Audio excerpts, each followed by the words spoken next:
Nous sommes aujourd'hui dans les psaumes chapitre 3.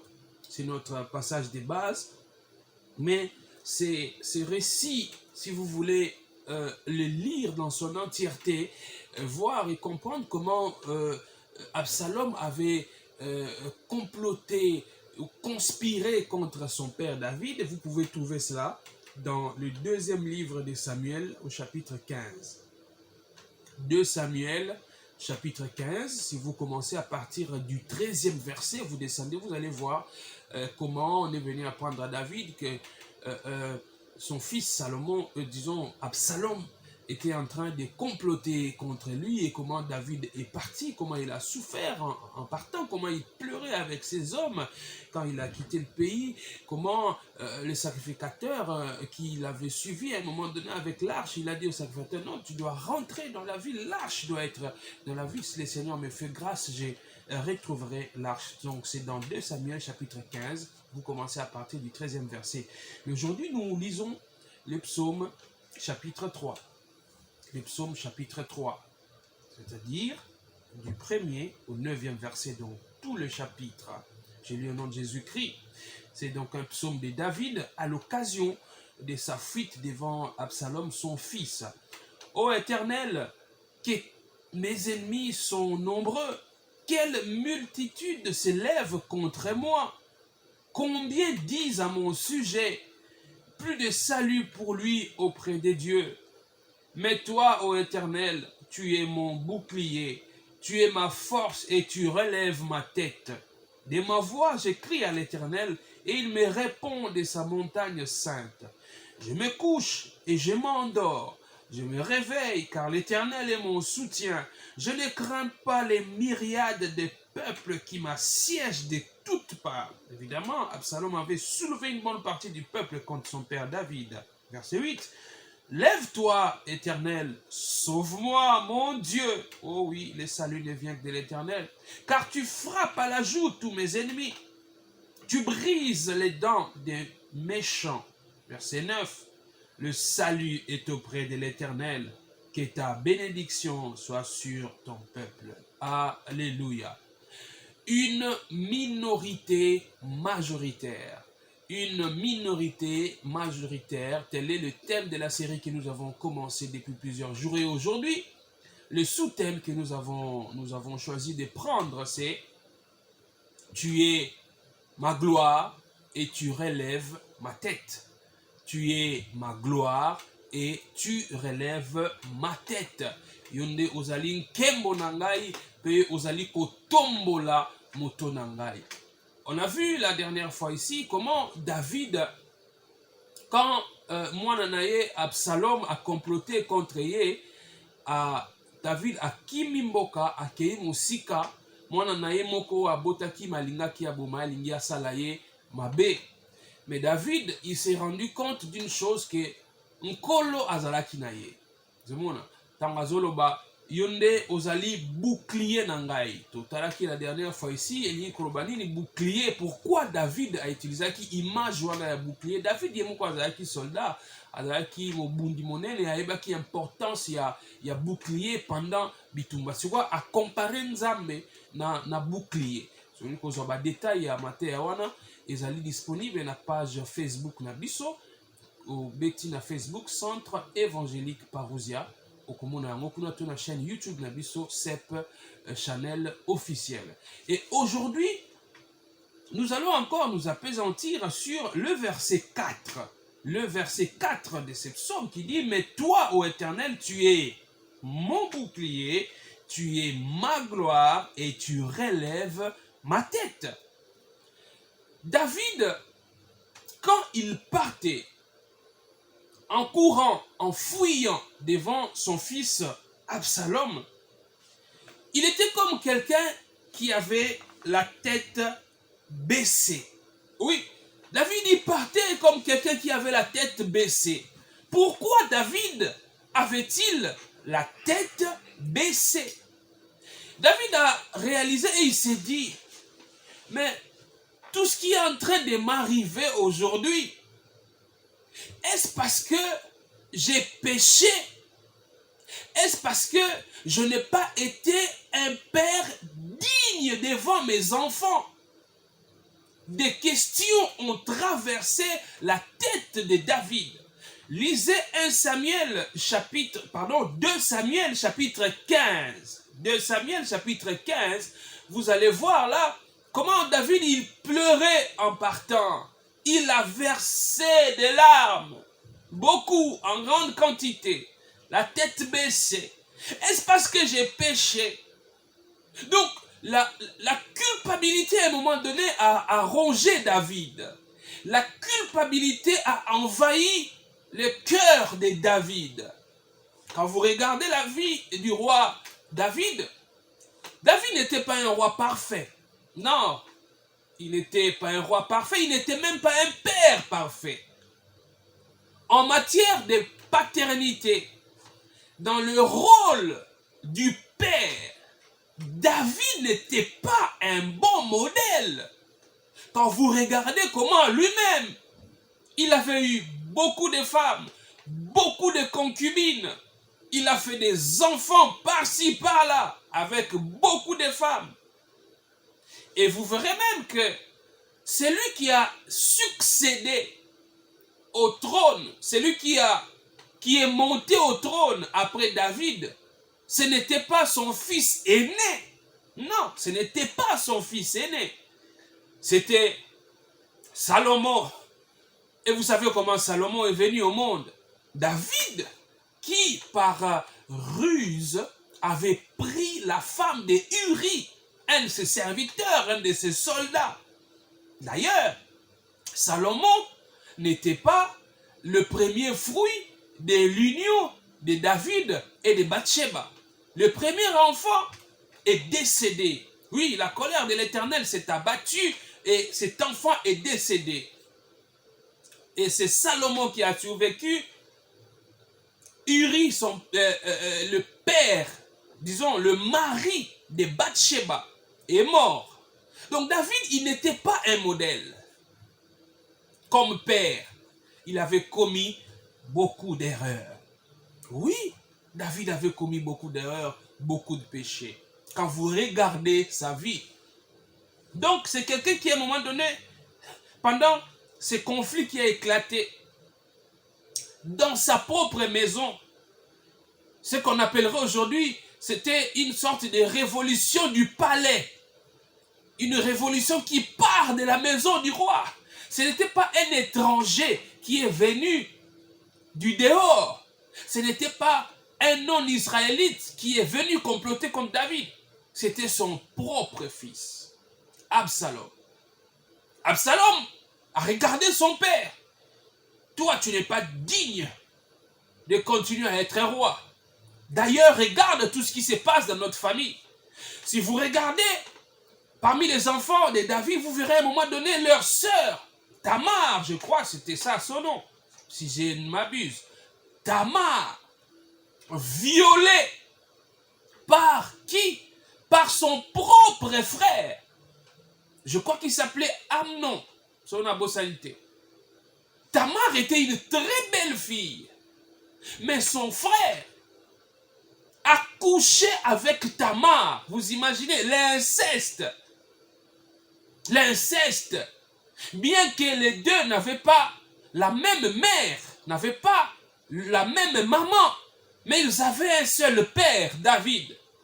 Mais l'autre frère a convoité malicieusement sa sœur. Il a créé des artifices pour que sa sœur vienne chez lui à la maison et il a forcé la main à sa sœur. Il a couché avec sa sœur qui était vierge. Vous imaginez un frère qui déflore sa propre sœur. Tout ça s'est passé dans la maison de David, parmi les enfants de David. David qui avait fait des enfants avec plusieurs femmes. Il y avait un désordre dans sa famille jusqu'à provoquer l'inceste. David, ce n'était pas vraiment un papa réglo, comme le diraient les jeunes d'aujourd'hui. Il n'était pas très réglo dans sa vie de papa, dans sa vie affective, David. Donc tout cela, la culpabilité est montée. Il avait la tête baissée, David. Comment lui-même, papa, avec toutes les erreurs qu'il avait commises, pouvait-il redresser ses enfants? Comment, avec tous les péchés connus de ses enfants savaient, ils étaient au courant de certaines fautes de leur père. Absalom était au courant. Et vous allez voir que même Absalom lui-même, il est allé sortir avec les concubines, avec les femmes de son propre père David. Regardez le désordre qu'il y avait dans la famille de David. Donc c'est quelqu'un, David à un moment donné, il avait perdu l'honneur. David avait perdu l'honneur. Lokumu ya bo papa ya bo tata ezalaki lisusu te. Bana bayebaki buzoba ya tata na bango. Makambo mabe esalemi mingi na libota ya David. Ndeko ya mobali ake kobima na ndeko na ye ya mwasi. Absalom oyo Psaume 3 ezolobela o alandaki tata na bango, abengani tata na bango pene ya boma ye. Ye moko sokotai na Biblia okomona ke abimi asangisi nzoto na bamakango ya papa na ye. Asangisi nzoto na basi ya tata na ye. Ezalaki soni makambo ezalaki koleka na libota ya roi David. Azaki moteur kokita. Le coupable, il avait la tête baissée. Et David le savait. Sa culpabilité avait éclaté aux yeux de plusieurs. Son sentiment de culpabilité l'avait quelque peu rendu faible devant ses enfants. Oui, sa culpabilité l'avait rendu faible devant ses enfants. Comment pouvait-il se montrer sévère quand il savait que lui-même était le plus grand pécheur? Comment pouvait-il se montrer sévère? C'était la honte. Il avait la tête baissée. Mais écoute ce que le Seigneur veut te dire aujourd'hui. La volonté de Dieu n'est pas que tu restes toujours la tête baissée.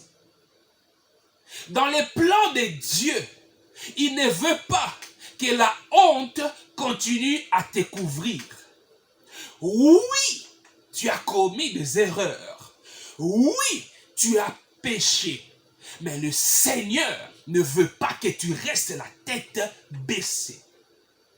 C'est pourquoi David dit au verset 4 du psaume 3, « Mais toi, ô Éternel, tu es mon bouclier, tu es ma gloire et tu relèves ma tête. » Le Seigneur veut que tu puisses relever ta tête aujourd'hui. Parce que lui, il est ta gloire. Tu as commis des erreurs dans ta vie. Ta famille est déchirée. Les enfants ne t'écoutent plus. Quand tu dis à tes enfants, allez aux études, aimez les études, ils te disent quoi? Papa, toi-même, tu n'as même pas un diplôme d'État. Pourquoi veux-tu que nous aimions les études? Quand tu dis à tes enfants, allez loin dans vos études. Oh maman, que veux-tu nous dire? Toi-même, grand-père nous dit toujours que tu n'aimais même pas aller à l'école. Tes fautes, tes erreurs du passé ont tendance à venir te couvrir de honte. Toi, papa, qui était connu par tous tes enfants comme un ivrogne, comme un coureur de jupons. Mais quand tu essayes aujourd'hui, bien que tu as changé, mais tu essayes de donner des conseils à tes enfants, ils ne t'écoutent pas. Regarde comment tes enfants se comportent. Tu te dis, ça vient d'où? Oui, les enfants, ils regardent le passé de leur père. Notre papa n'était pas un modèle. Toi, Yaya, grand frère, avec la vie que tu mènes, qu'est-ce que tu peux dire à tes petits frères? Est-ce qu'ils t'écouteront? Yo moko bomo ina yo ya kale ezalaki mabe, bayebi yo ozalaki ndumba monene. Kasi lelo, tango ozopesa batu conseil, balingi koyoka yo te. Bana balingi koyoka yo te. Maman, yo moko obota biso na bapapa boni. Toza 6. Na bapapa 6. Siko conseil nino lingi kopesa ngai. Nyonso na soko kanisi yango e osa pasi. Ah, Nzambe. Ngai na bongwani. Na tiki makambo oyo. Me pona nini soni oyo za kolata ngai. Nkolo atindi nga na yebisa yo lelo. Soki yo pesa bomo ino epa ya Yesu Kristo. Yeba yango ete yenda za kotombola yo moto po yenda za nkembo na yo. Tu es ma gloire et tu relèves ma tête. Tu es ma gloire et tu relèves ma tête. C'est le Seigneur qui peut relever ta tête. Oui, c'est lui qui peut changer la situation. Malgré ton passé sulfureux, malgré ton passé connu de tous, tu étais une mauvaise femme. Tu étais un mauvais type. Mais si tu donnes ta vie à Christ, il est la seule personne qui peut changer les choses dans ta vie. Ah oui, ah oui. Est-ce que vous savez, mes frères et mes sœurs, Jésus-Christ est le seul qui peut changer ton passé. D'habitude, on dit, on ne change jamais le passé. Histoire va changer à côté. Oui, mais Jésus-Christ peut changer ton passé. Vous savez comment il peut changer votre passé? Il dit dans sa parole, celui qui est en Christ, il est une nouvelle créature. Les choses anciennes sont passées. Voici, toutes choses sont devenues nouvelles. Si tu donnes ta vie à Christ, il efface ton passé. Lui, il ne considère plus ton passé. Il efface ton passé. C'est pourquoi il veut être ta gloire. C'est lui qui veut relever ta tête. Alléluia. Alléluia. Il y a même certains serviteurs de Dieu qui ne sont pas capables d'aller prêcher dans certains milieux. Tu as peut-être honte de rentrer dans ton quartier natal pour aller apporter l'évangile. Tu t'es dit, oh, on me connaît comment j'étais. Là-bas, on sait tout ce que j'ai fait dans mon passé. Est-ce qu'ils écouteront ce que je peux dire? Oui, vas-y, apporte l'évangile. C'est l'Éternel qui relève ta tête. Il est ta gloire. Alléluia. Alléluia. Le plan de Dieu,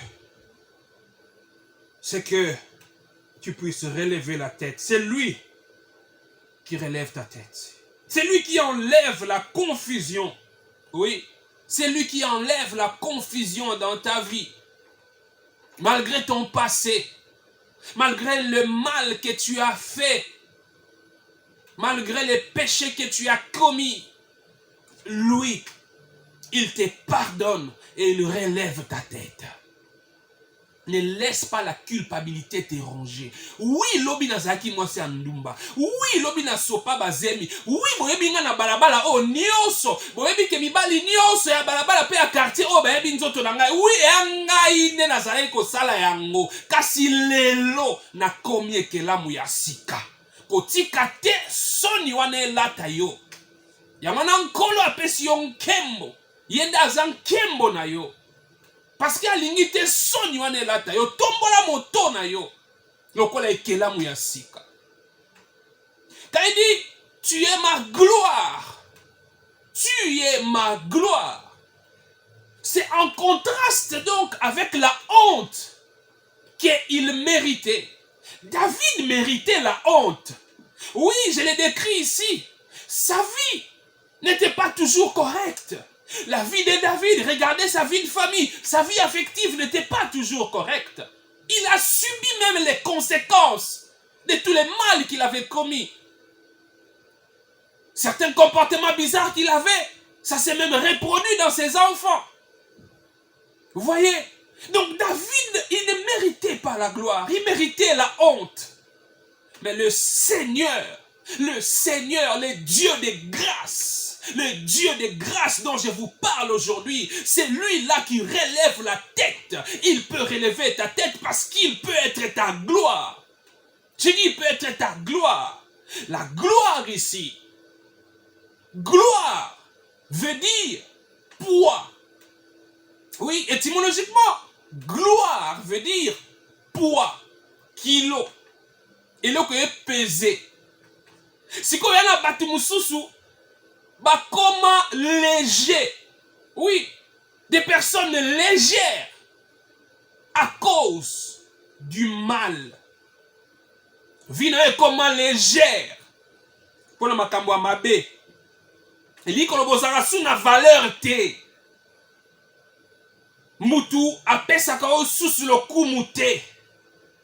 Batu bato sakayo li sous te. Parce que ba yebi yo. Oui. Oh, nani wa.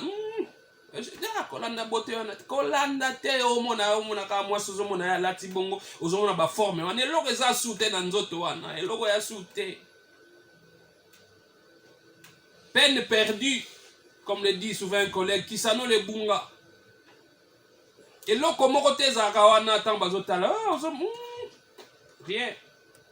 Nzoto wana se beba. Asopa baze mikama. Mobile ni na babalo ya ebiete. Na entreprise oyo. Nani abima na ete. Kobanda na mokonza liboso. Sina mutu asuka. Ba yebi nzoto na ye. Nani? Vous voulez ko... Oyo. Moibi oyo. Dis jamais. Boti, akoko gérer mbongo wana te. Mais Bobby a changé comme un frère. Ah, tu as le quoi on a dit. Frère Anini. Aki Moibi a dit combien de fois bakangaye. On dit combien de fois détourner bambongo. Vie est comme légère. Osasuna poité. O comme léger. Pour la masumu, pour la makama mabe au ça. Mais l'Éternel qui relève ta tête. Oui, lui, il veut être ta gloire. Lui, il veut te redonner de la valeur. Il veut te redonner du poids. Il veut te redonner du poids. David a dit, ô Éternel, toi, tu es ma gloire. Tu relèves ma tête. Oui, j'ai péché. Oui, je suis un pécheur. Mais je donne ma vie à Jésus. Et lui, il relève ma tête. Et lui, il est ma gloire. Alléluia. Parce que lui, il change le passé. Lui, il peut changer ton passé. Il pardonne tes péchés. Oui. Batu bako otangelo masumu. Kasi, soki opesi bomo ine pa Yesu, ya otangelo su masumu wana te. Soki lobi obomaki, lobi osopaki zemi, lobi osalaki makambo ya mabe, vino ezalaki bongo. Kasi lelo, soki opesi bomo ine pa Yesu Kristo, yeba yango ke dès l'instant où opesi bomo ina yo epa ya Yesu Kristo, masumu na yo nyonso, quel que soit monene nango, alimbisi masumu na yo. Yango nde akufaki ne kulusu. Et non seulement alimbisi masumu na yo, alongoli yango. Et alongoli yango, abwaki yango mosika. Mosika. Et c'est pourquoi image obako benga bouc émissaire. Expression tu utilises même en français, bouc émissaire. C'est-à-dire, et boile oyo, ma be ma sumu, ba tie likolo na ye, et puis bako bengana kene mosika. C'est-à-dire que le bakeli sumu kene mosika. Quand le Seigneur te pardonne, il ôte le péché. Et il jette ses péchés très loin. Très loin, pour que tu relèves la tête, parce que lui, il est ta gloire. J'ai dit, lui, il est ta gloire. Est-ce que motomoko azo sosola? Que nkolo Yesu Kristo, yenda otombola moto na yo, yende azali nkembo na yo, yenda pesa osusu kilo, po okomaki léger. Yesu a capable ya kozwa mutu oyo achola maki na libota bako pese valeur mon côté bayebaki yo les voyous de la famille c'est toi. Plus personne ne te respectait parce que yo ndozaki moto mabe na famille. Kasi soko pesa bomo ine pa Yesu yende ako bongola yo nde ako pesa yo kilo ako pesa yo nkembo lokumu yenda opesa yo. Le Seigneur peut te redonner de la valeur. Oui. Quand je dis que le Seigneur peut te redonner de la valeur, je ne parle pas des richesses. Parce que nous avons toujours tendance à croire que pour être respecté, pour être honoré, il faut forcément avoir des richesses. Non, quand je dis ici le Seigneur, quand il pardonne tes péchés, il relève ta tête, il est ta gloire, il peut te redonner de la valeur, ne vois pas forcément l'argent, ne vois pas forcément les biens matériels. Ça, c'est une manière biaisée de voir les choses. Tu peux être tel que tu es là, avec ton salaire de fonctionnaire, tel que tu es là, avec ton maigre salaire, mais le Seigneur peut te donner beaucoup plus de valeur que quelqu'un qui a des millions. Alléluia. Oui, dans ta petite maison où tu vis avec ta femme et tes enfants, le Seigneur, il peut relever ta tête et te donner beaucoup plus de valeur que quelqu'un qui habite des palaces. Alléluia. Ah oui, tel que tu es là, la valeur que le Seigneur te donne, ce n'est pas forcément lié aux grandes études, ce n'est pas forcément lié aux grands diplômes. Tu n'as pas pu faire de grandes études, tu n'as pas pu obtenir de grands diplômes. Mais je dis, le Seigneur, il peut te redonner de la valeur. Il peut te donner de la valeur plus qu'un professeur d'université païen. J'ai dit, il peut te donner de la valeur. Il peut relever ta tête et tu seras plus qu'un grand diplômé qui ne connaît pas le Seigneur. Alléluia. Alléluia. Tu es ma gloire. Tu es ma gloire. Et tu relèves ma tête. Le Seigneur Jésus-Christ veut relever ta tête. Oui, il veut relever ta tête. Ne te laisse pas ronger par la culpabilité. Si tu réalises aujourd'hui que ta vie a vraiment été mauvaise, donne ta vie à Jésus. Oui, lui peut te changer. Et j'aimerais parler aussi à tous ceux qui se laissent ronger par la culpabilité alors qu'ils ont donné leur vie à Christ. Si tu as déjà donné ta vie à Christ, ne laisse pas la culpabilité te ronger. Le diable est un accusateur. Le diable est un accusateur. Vous savez ce que le diable fait. Le diable, il est semblable à un procureur. Généralement, les procureurs sont les accusateurs. Je les rencontre les magistrats, les procureurs. Je donne un exemple pour qu'on comprenne. Vous voyez, le diable, c'est un accusateur. Le principe veut quoi? Quand on vous accuse, on vous juge. Si vous êtes déclaré non coupable, on vous acquitte. On rend donc un jugement en votre faveur. Les procureurs qui vous accusent, les magistrats qui vous accusent, il n'a plus le droit de vous accuser parce que vous avez été déclaré non coupable par les juges. Mais, contrairement à nos magistrats actuels, le diable, il va au-delà. Même quand tu as été déclaré juste, même quand tu as été déclaré non coupable, lui, il continue toujours à t'accuser. Mais à supposer que tu as été déclaré coupable, disons, à supposer que tu as été déclaré non coupable, tu as été innocenté. et qu'il y a un magistrat qui vient t'accuser pour la même chose dont, ou la même infraction pour laquelle tu as été déclaré non coupable. Qu'est-ce que tu vas faire? Tu vas prendre le jugement qui a été rendu en ta faveur, tu vas montrer. Tu vas montrer les jugements. Voilà les jugements qui ont été rendus en ma faveur. Oui, hier j'avais péché. Tu diras au diable, hier j'ai péché, oui, j'ai commis du mal. Mais il y a un jugement qui a été rendu en ma faveur. J'ai été pardonné par le Christ. Ah oui, quelqu'un peut être coupable. Mais si son avocat convainc la cour, convainc les juges, ils rendent un jugement dédouanant la personne qui est accusée. Même si ma béana a salaki yango, ce qui jugement au va rendre et l'obike aza innocent, a commis innocent. Oui, l'obi au salaki mabe. Oui, tu étais un pécheur. Oui, tu as commis des péchés, des mauvaises choses. Mais à la croix, le Christ qui a porté tes péchés.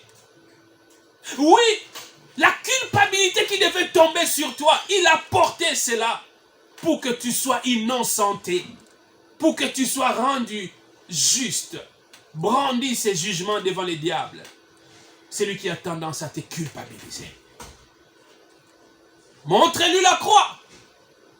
Regarde, là où j'ai reçu l'acquittement, tu n'as plus le droit, toi Satan, toi sorcier, toi, qui que tu sois, tu ne peux plus me condamner. Le Seigneur, il relève ma tête parce qu'il est ma gloire. Il relève ma tête parce qu'il est ma gloire. Lui, il a pris ma place. Il a pris ma place. Oh, j'aimerais terminer par cette illustration. Je crois que c'était pendant la Première Guerre mondiale, si je ne m'abuse. Dans une armée, dans un pays scandinave, il y avait des jeunes militaires. Dans leur camp, ils avaient comme instructeur un colonel qui était très méchant. Il ne badinait pas, ces colonels-là. Un soir, il y a un objet qui est perdu, qu'on ne retrouvait plus. Le colonel, il cherche, il ne trouve pas. Il vient dire à ces jeunes militaires, il dit, vous êtes les seuls à avoir accès à ces lieux. Personne ne peut venir de l'extérieur pour venir voler. Si cet objet ne se fait plus voir, c'est qu'il y a quelqu'un d'entre vous qui a pris cela. Alors, il dit, je veux voir les coupables sortir. C'est lui qui avait volé, qu'il sorte. Et il va être puni et les autres vont être épargnés. Mais s'il ne sort pas, c'est tout le monde qui va être puni. Je vais ordonner que vous soyez tous fouettés. Il était méchant, ce colonel, il ne blaguait pas. Et les gens savaient que si les coupables ne s'étaient pas manifestés, il allait punir tous ces jeunes militaires. Mais il y avait un jeune militaire qui s'appelait Bill. Bill, qui pendant leur séjour dans ces camps, il prêchait toujours à son ami. Il lui disait, reçois Jésus-Christ, il est mort pour toi, il a porté tes péchés. L'autre là, il s'est moqué de lui, il s'est moqué de vos histoires là, vos histoires là. Et quand le colonel a fait cet appel, personne n'est sorti, Bill est sorti.